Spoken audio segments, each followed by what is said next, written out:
Roll Tide and welcome to this Thursday edition of Crimson Drive, driven by NASCAR. This is Roger Hoover. Great to be with you in Tuscaloosa at Saban Field, Bryant-Denny Stadium. We're inside the Advantage Center at our podcast studios, where today we'll be catching up with one of the newest members of the Alabama men's basketball team, Taylor Bowen. But it's been a good stretch for Alabama athletics, as the athletic year has pretty much almost come to a close. Still track and field, have the outdoor championships coming up this week in Eugene, Oregon. But we're in the summertime, so that means time for just a few interviews here on Crimson Drive, driven by NASCAR, as we start to wrap things up for June and look ahead to what's coming up this fall for Alabama athletics. We'll get into what's coming up on the show, plus our headlines today, thanks to our friends RJ Young. RJ Young is the official technology solutions provider of Crimson Drive. First of all, again, Taylor Bowen is going to be joining us, so the transfer to Alabama's program from Florida State. He'll talk about why he wanted to play here in Tuscaloosa for head coach Nate Oates, and then we will put a wrap on the show for today. Again, just one interview with Taylor Bowen. We look forward to some more content coming up in the next few weeks. One headline we do want to touch on: Alabama football. It was announced on Wednesday some game times for Alabama this season. Notably, the Georgia game has been set for a 6:30 p.m. start time in Athens, Georgia on September 27th. And as we get ready for the season to begin, we already know the first four game times. Alabama's first game against Florida State, 2:30 from Tallahassee. Back at home against ULM for a night game coming up week number 2. And then the Wisconsin game, of course, coming up at 11 a.m. at Bryant-Denny Stadium. The Georgia game, as I mentioned, and then the Vanderbilt game will either be around that 2:30 to 7 o'clock window. That's a flex position. Also at 11 o'clock, it's the Missouri matchup, and then flex as well for Tennessee, South Carolina, and LSU. LSU we know is going to be a night game. Then the Oklahoma game in that flex position. Same for the Iron Bowl as well. So that's a look at what's coming up for Alabama's football schedule, some times announced on Wednesday. But as we get into the show, we wanted to say hello to one of the newest members of the Alabama men's basketball team, Taylor Bowen. He talks to us about joining Alabama from Florida State, and he joins us now. Roll Tide and welcome back to Crimson Drive, driven by NASCAR. This is Roger Hoover. Now, please be joined by Taylor Bowen, the newest member, one of the newest members of the Alabama men's basketball program, as they're coming to you from inside the Advantage Center at our podcast studio at Saban Field. And first of all, Taylor, Roll Tide. Have you gotten used to saying that ever since you made your decision to come to Alabama? Yeah, for sure. It feels like I'm ending a lot of sentences with Roll Tide. So. Well, how exciting has it been? Obviously, we'll talk about everything that led from you going to Florida State here to Alabama, but just since you've been in Tuscaloosa, what have you enjoyed about this place? It's been great. It reminds me a lot of home. It's kind of just out the way. And the program has been fantastic. You know, we all went to Coach Oates' house recently. We went on the boat. We had a great time. So I got no complaints at all. It's been great there. It's nice. The people are even nicer. That Southern hospitality is a real thing. Any water skiing? I mean, getting on the inner tube or anything like that when you're out on the boat with Coach Oates? No water skiing, but we got on the tube. He took us tube, and that was pretty fun. Was he able to knock some guys off? Coach Saban was known for doing that during his time. Yeah, he's pretty smooth. He knows what he's doing. He knows how to drive the boat. He knows how to get us right over the wake. So that's pretty cool. And it sounds like already some good chemistry on this team. Even though some of you guys are just getting here these last few weeks, do you feel like it's been good? Yeah, for sure. I mean, we all have a common goal of winning. You know, we all want to win, and everybody's cool with everybody. You know, we just got good leaders, and the guys that were already here, like Houston and Biz, you know, they really made it like, hey, welcome. You know, been open arms, and we've just been a family so far. So, yeah.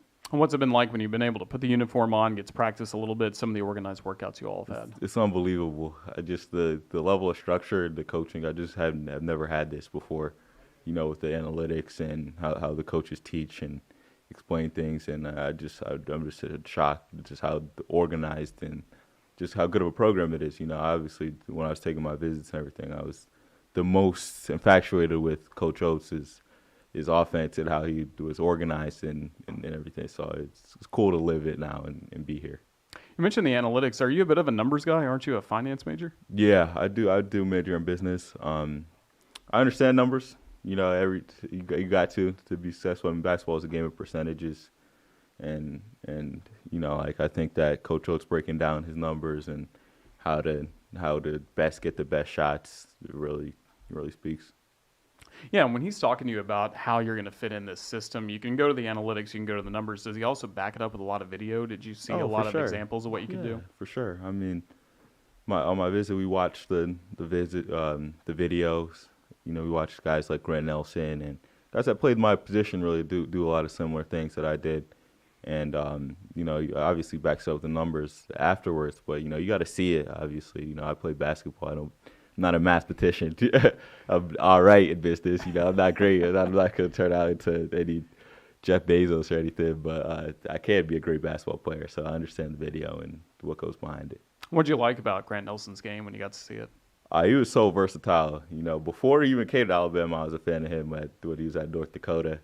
His highlights are ridiculous.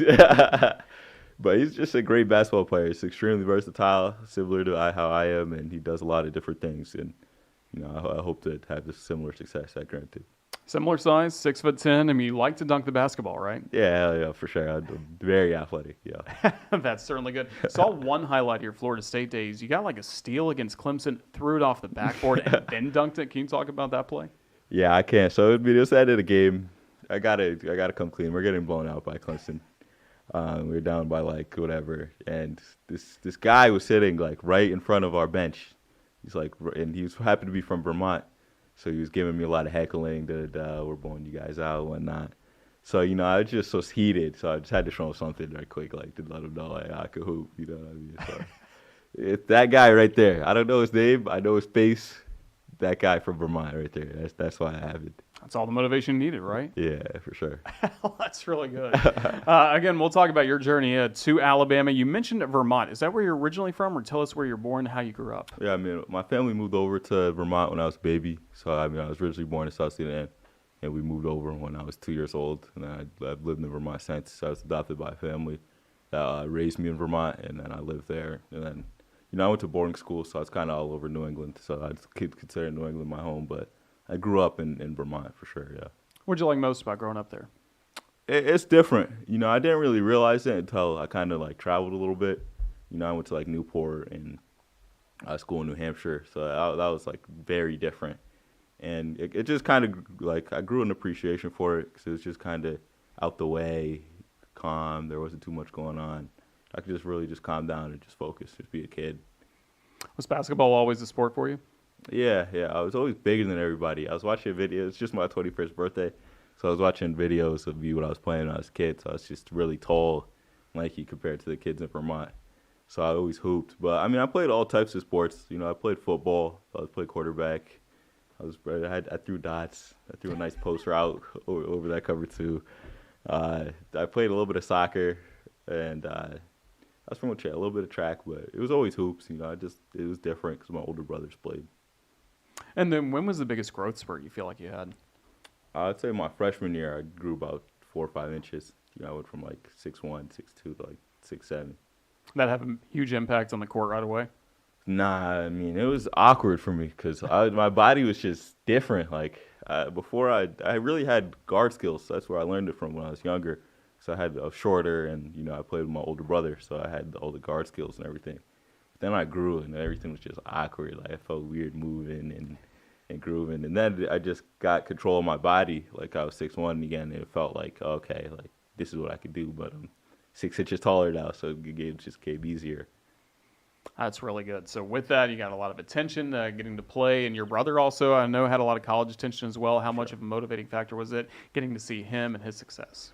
My brother was always a solid player. He didn't think he was going to go to the NBA. My goals were always to go to the NBA when I was younger, but he was more realistic because he's only 6 foot. He didn't get the height that I got.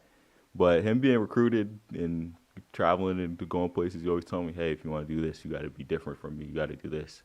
And then him just being exposed to so many great basketball players. He went to school with, Simi Shatu and just a bunch of high major basketball guys who'd be like, this is what they're doing to improve their game. This is what you got to do. So I always learned from him. Then even when he got to Vermont, he played with great guys. And, that UVM program really helped me a ton when I was a kid. And teenager especially, I'd be hanging around there and learning tidbits and whatnot from the guys. And those guys really molded me into, they're a winning program, so they molded me into a winning basketball player. How much do you still lean on him today? A lot. We're close. Obviously I'm grown now. It's a different relationship. But, we're still super close, super locked in. We talk almost every day, damn near. Especially with the playoffs going on, and we love sports. I'm a big sports guy. We got fantasy going. We talk more about that and whatnot. Do a little bit of red zone, but it's just there's no sports on right now, so it's just a little bit different. It certainly is. So for you, you had that growth spurt, started to, again, play at a high level in some private school basketball up in New England. Yeah. Who were some coaches that really helped you out the most during those years? Oh, that's a great question. I would say Dwayne Pina. He was major for me when I went to the St. George's School in Newport, Rhode Island. I played with Knicks point guard Tyler Kolek over there, and the combination of those two were great because Coach Pina was the first coach that really believed in me. That was when I first started getting offers when I was like a freshman, and he really said, "Yo, you got to spend time in the gym, take your schoolwork seriously, and go where you want to go." And he to this day, I don't think anybody believes in me more than he did. And then I'll say another coach was Jason Smith from Brewster. He's a very well-known coach, very respected coach, like probably 20, 25 pros. Brewster's just a powerhouse program, and he believed in me as well, and everybody else that went there, he said I could be similar to them. How important was that step, going to Brewster, for you and your basketball journey? It was a huge step. Looking back at it, I think it was a hard decision to make because I really love St. George's. It reminds me a lot of going to Alabama and kind of Florida State. So I had similar feelings with Florida State and everything, but I felt like it was just a step ahead with the basketball program. And, the type of guys that graduated from there were all pros and high major players, and that's where I imagined myself playing. So I felt like I had to surround myself with those kind of guys. And you certainly have done that, whether it's growing up, some of the connections you made there, Tyler Kolek, like you mentioned. You have a pretty good contact list. Don't you have NBA players you can lean on? For sure. It's a blessing to be around so many guys, everything, but it's just a reflection on myself. They wouldn't want to be around me if I was, just an average guy, average Joe. So. Well, you make that decision to go to Florida State. What was it like getting on the floor? Some as a freshman, but especially a larger role as a sophomore this past year. Florida State was one of the biggest learning experiences of my life. It was different.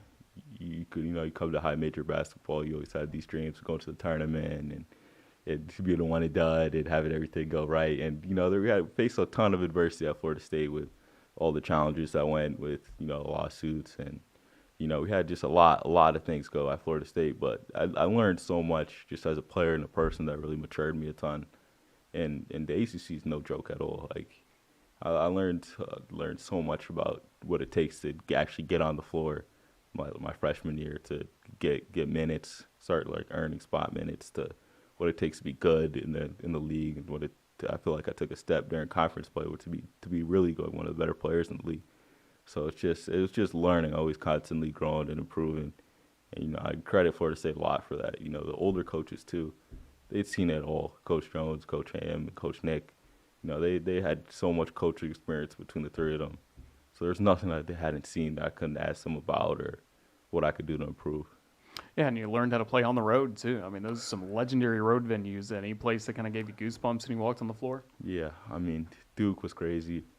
That was a pretty good experience. I would say that's pretty much it. I was on another level, but that was it. I wouldn't really say no other road games were I will say underrated, though, was Pitt. Okay. Pitt was very under. My freshman year, when they were good and making it in the tournament damn near with Blake Hinson and all that, they had a great student center. Pitt had it rocking. Pitt had it jumping. It caught me off guard, too. They had Aaron Donald at the game. I'm like, nah, that can't be Aaron Donald. Came to watch you play. Yeah. That's what I said. Against Florida State, I was like, okay, all right. So, yeah. That's pretty good. So, again, 2 years there with the veteran coaching staff, Coach Hamilton, his final season this past year. Is that what really spurred your decision to go into the transfer portal? Yeah, for sure. Coach, essentially just everybody had a fair shot chance. I considered going back to Florida State, considered obviously Alabama and a few other schools. And with him retiring, it was I'm basically the portal regardless because I got to hear out the new coach and everything. It was a simple decision. It wasn't really a thought even. It was just my coach is done. The program it's a new program essentially when you bring in a new coach. And then you go in the transfer portal, and Alabama gets on your radar pretty quickly, along with a lot of other great programs. What made this program stand out? A ton. I've already spoke about the analytics and how I'm a true believer in Coach Oates and what he brings to the table, but there was a ton of other things like Preston Murphy and coaching me when I was in AAU days at Expressions, and those EYBL days, I feel like he brought out the best out of me time and time again. He knew how to push me and make sure that I was focused on the right things and know how to utilize me as a player. So that moved a long way. And then, the culture you guys had here on my visit, if Aiden came out to eat with me and showed me around, kind of took me to his crib, was like, yo, we got a chance to come here. So that meant a lot for sure. And, I just felt like they had good things. I also had another connection with one of my former teammates from Florida State. He was a grad assistant here last year with Max Thrope. So I was talking to him, obviously, and he gave me a lot of good information and insight. So it felt like it was the right choice for me. What was Preston Murphy like when you were younger, and what's he like? I mean, is pretty much the same guy now that he's been with this powerful D1 program? Yeah, he hasn't changed. I'll keep it a say. He has not changed at all. He's ultra competitive. He wants to win everything. I think he's definitely gotten better for sure. Like, as coaches get better, just as players do. And I think that his knowledge has gotten better. Like, from when I was younger, it was more so about just utilize where to get to the spots and everything and how to utilize my skills. Now I feel like he's become a better teacher in terms of he's teaching me like more skill and more like how to actually get to the spots and breaking down the game a little bit. So I think that he's gotten even better. But the number one thing that he's always been good at is being a motivator and a people person. Yeah, I feel like our connection is real cool, and he knows how to motivate me to play harder and play better. And how about his social media game? Somebody got to take his Twitter away. I mean, we knew always turn on notifications around this time of the year, being like, all right, what's he going to tweet out? He recruited Clifford Amore this past year. I mean, it was a Clifford gif, or either Roll Tide Willie joined him for a Clifford video. I mean, it was every day people were living and dying on that stuff until Clifford signed. I compare him to Shannon Sharp all the time. Like, they're both super swole. They got larger life personalities. They're cool on social media. They're themselves. So. That's really cool. Preston Sharp. So again, you didn't have very long to make this decision. What was the kind of determining factor, and how exciting was it to get share with either Coach Oach, Coach Murphy, the basketball staff, that Alabama was the pick? Yeah, I mean, Alabama was my last visit before I went back to school, and I really felt like once again it was the right place for me and everything. And once I knew it was the right place for me, it was pretty simple. Obviously I visited 3 other schools that week, and I enjoyed my visits with them as well. I thought they were both all great programs, and I couldn't make like a bad decision necessarily. I just wanted to make sure I made the best decision. I felt like Alabama was the best. Yeah, great decision you made. Already a really good roster once you said yes, and then it got a little better when number 0 decided to come back, LeBaron Philon. Yeah. How special was it to see that news that he was going to be joining you and be a teammate this year? I mean, that news was incredibly special. I mean, I was just laying in bed, just cooling. I couldn't believe it. I was talking to Tipton on that interview. I was like, I saw Barron was texting it, and I was like, yo, I'm so excited. If we had Barron, this would be over with. And then a few weeks later or whatever, he announced he's coming back. So he definitely raises the ceiling of our team. He's an incredible player. I remember watching him last year. It was like, who's this freshman in the SEC tearing heavy, playing defense and getting to the cup and distributing and doing all the things that he does well. And I was just so happy. It was on no words left. There's just no words. LeBaron's that guy. It's such a fun style of play offensively, and I think a lot of people talk about that, but probably since you got here, you've been seeing a lot of hard hats, the blue-collar mentality has been talked about. Are you excited to play defense in this style? Oh, yeah, for sure. That's what I bring to the table here. I think that offensively, obviously, I have my three-point shooting to rely on, my floor spacing, but defensively, I have a history of being one of the best shot blockers in the country, honestly. I was one of the best in the ACC, and I think that I'm going to be able to bring just a lot of defensive versatility, being able to switch a lot, being able to guard wings and guards and even some bigs. I think that I'm going to really be able to raise our ceiling defensively. And I think that's where we've been lacking over the last few years. I feel like to take that next step to become national championships instead of just, I say just, but, Final Four and Elite Eight, which is obviously a dream for everybody, including myself. But once we get that defensive end of the floor cleaned up just a little bit and how offensively talented our team is, I think we'll be doing real well. Oh, there's some things that coaches, staff talking to you about even now as you're starting getting these early workouts in June, like we have to defend at a high level. Absolutely. That's half of the ball. You don't just go in there and shoot and do the skill drill. You know, he really talks about defense being the utmost priority because the teams that defend win. You know, you see the Thunder, how they're guarding. You know, I can't imagine just Lou Dort. He just gives me a headache. They say his name, it's just like, oh, there's nobody in this world that I'd rather have guard me. Like, just Lou Dort is just, oh. And so, like, just defense wins. It's really as simple as that. It really does. You're going to wear number 10. You wore number 10 at Florida State. Is that number special to you? Nah, I'm wearing number 7 now. You're wearing number 7? Okay. I was seeing a recruiting picture or something. Okay. Yeah, okay. I wore number 10 on the recruiting visit. Gotcha. It went out, but I new beginnings. You know, I feel like I'm in a new stage of my life. Kind of growing up from, I got to be like, I want to be my own man. You know, I think it's time for me to grow up a little bit and just put it behind me. And, you know, I wore number 10 for my brother, my older brother. He wore number 10, but, you know, I'm my own man now, I think, and I got my own kind of path and goals and expectations at Alabama.